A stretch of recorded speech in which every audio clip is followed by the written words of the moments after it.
પાણી લીક થાય છે? કોઈ બી બોટલમાં કે સિપરમાં પાણી લીક થવાનું પ્રોબ્લેમ છે તમારે? બોટલનું પ્રોબ્લેમ નથી, તમારું બી પ્રોબ્લેમ નથી, પાણીનું બી પ્રોબ્લેમ નથી. પ્રોબ્લેમ તમને બતાવું શું છે. આવો નજીક. જ્યારે પણ તમે બોટલ વોશ કરો છો અને વોશ કર્યા પછી જ્યારે પણ તમે મિલ્ક આપવાના રેડી છો, ત્યારે એક સાફ કપડાથી આ જે એના આટા છે એને તમારે ક્લીન કરી દેવાનું. This should be dry.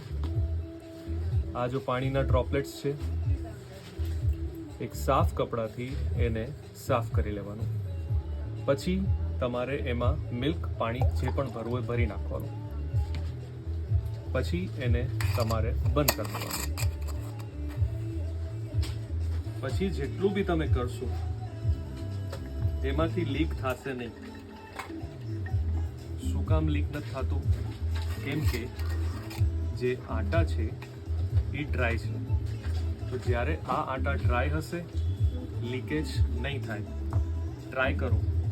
Plastic બોટલમાં બી કામ આવશે, સ્ટીલની બોટલમાં બી કામ આવશે. હવે દૂધ પીતા પીતા